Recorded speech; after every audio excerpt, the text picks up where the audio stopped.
سمت قاعدين قاعدين كون نوعية من ملاس لهذا جبتوا حافظة لو استعماله سما مد كلا جبتوا بريس كان كعرضه مد آذي أربعة جبتوا قلوين كافيتيريين كتجاي أي قناة الشهر لو قصته سلا وجد بوحان إن بدن جوابها كجعل عليها شو بنك iyo xanuunka oofka loo yaqaano waa labada xanuun ee ugu badan ee wax laga qaban karayo waa laga hortagi karaa waa la daaweyn karaa isla markaana caruurteenu way nooga dhintaan ka waran adigoo gurigaaga jooga baa ilmahaaga yaraa caawa kugu shubay shuban fara badan buu ilmihii yaraa u sameeyay dhakhtarku uma dhawaa ilmahaaga waxaad u baahantahay inaad fuuq celin u samayso maxaad u samayn lahayd oo aarisnimo ay sitay ama u samayn lahayd waxyaabaha aadka la yaabka badan ee marka duqsigaas inoo keenay waxa kamid ah xanuunka shubanka animka sheegayeen shubankuna waxa uu u daran yahay marba xaalad oo qofkaas uu ku sugan yahay sida ay tahay shubanada qaarkood dadka qaarkood waxa ay sameeyaan markay arkaan iyagoo shubmaya biyo badan bay cabaan maalin dhawta dhakhtarka waxa lagu keenay hooyo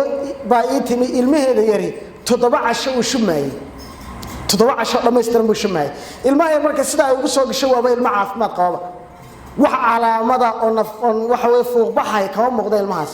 markay ii warantay waan weydiiyay waxaan ku wili ilmaha maxaa siin jirtay waxay tiri waxaan siin jiray oo aaris baan u qasi jiray bimaana markasta cabitaankiisa badnaayay inuu aad u cabaabo ilmahaas uu jeclaa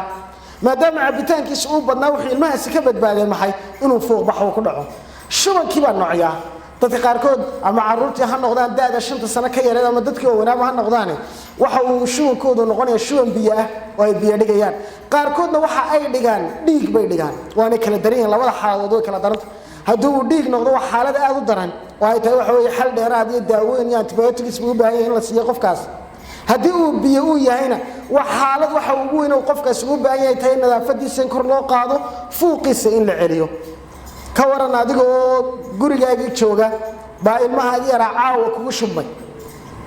shuban fara badan buu ilmihii yaraa u sameeyay dhakhtarku uma dhawaa ilmahaaga waxaad u baahantahay inaad fuuq celin u samayso maxaad u samayn lahayd oo aarisnimo ay sitay ama u samayn lahayd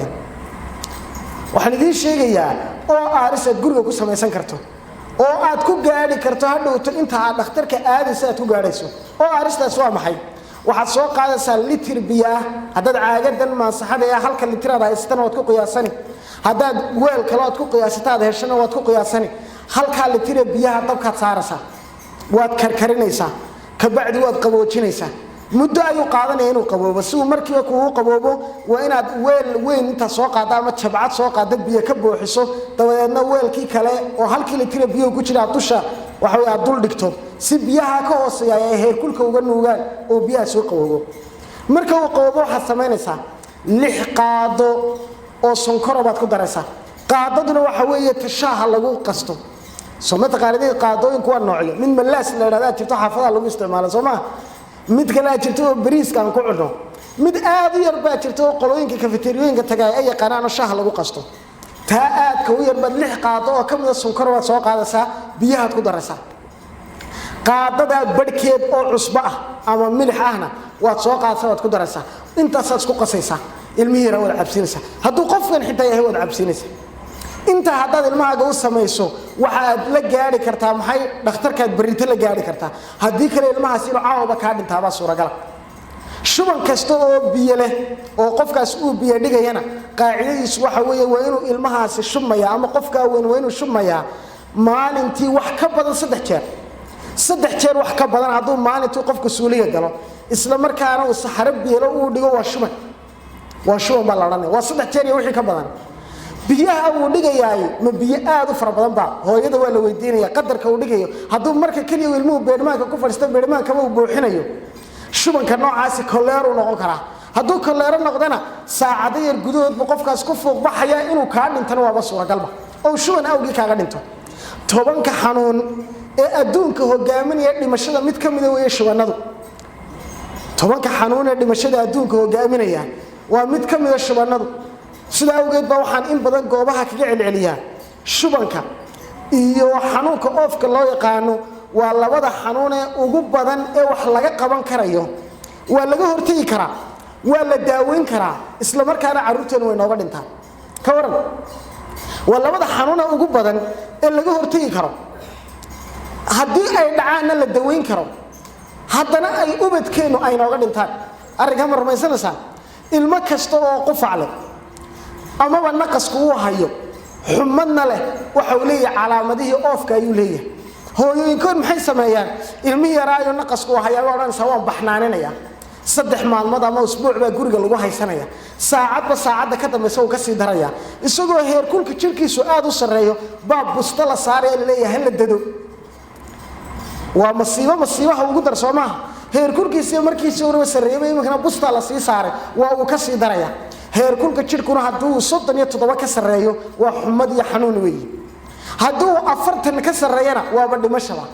ilmi yaraayo heer kulkiisu 38 ahaa oo xumadi ay haysay bal marka busta la sii saarana sidoo ilmahaas noqonaya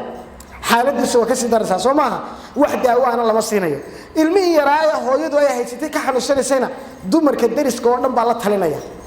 heblaayo ilmahayga aniga saas oo kala noqdayo dawadeedna malab baan siiyay waabay muuraasatay taa malabka siinaysaa qaar baa oranay sharaab hebel baa ku day ahlan baan siiyay biibsi baan siiyay ama nacnac baan ku guray talooyin noocaas oo kala duwan baa la siinaya ilmi yara waxa la siinaya oo dhan waxba u qaban maayaan qof xanuunsanaya boqol u tali Soomaa boqolka mid kamid ah mooyaan 99 kale geeridiisa qofka ka shaqeynaya halka mid ee talada saxda ah mooyaan hadii hooyadaas hore ay ka geeyeen cusbitaalka ilmaha isugu badbaadi lahaa 7 casho haysanaysa isagoo meel wax laga qabta aan joogin oo naqaskuba aanu ka soo baxayn oo miirla oo meeyda oo waxa weey sidii cad oo kala ah sida bay cusbitaalka keenaysa inta loo shaqeynaya la isu imanayaba ilmihii nafta ka dhacaysa yaa dilay ilmahaas marka ilaahay laga yimaado ilaahay isaga cid walba dila Soomaa yaa sababo laakiin hooyada aan aqoonta lahayn ba sababo aabaha aan aqoonta lahayn ilmaha ku eeg ilmihii waxaan sanahay ma iska soo laday khalaas iska soo ilmihii la leeyay maayo aabihii eeg ma marka dhigto guriga ku soo dareero ama guriga u yimaado habeenimada ma eeg wuxuu leeyahay wacaynkan waa iska caadi oo gabadhana wax soo saadayga waxba u sheegino raaliyaad in tahay gabadha raaliyada waa maxay weyn mushkiladaha odayga ka hayso Soomaa raaliyaad tahay weynaad odayga wax dhibaato aan u sheegin deena ilmi yar halkaas ayuu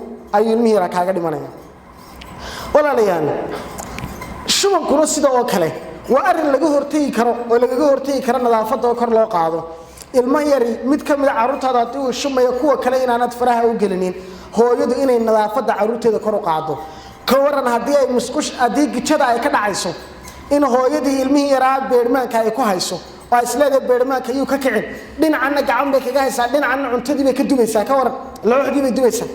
ama waa dhinacan baastadii bay ka guraysaa iyadoo ilmihii yaraa beermaanka ka kicisa imka saxaradii ka maydhay bay faraheedii biyo caadi inta isku maydhaabay baastadii kale u soo guraysaa kaasa bileerka carruurta loo gurdaya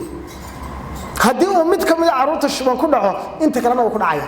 hadii mid kamid ah dooriyana laga helo inta kalena waa laga helaya haduu mid kamid ah oof ku dhaco inta kalena waa ku dhacaya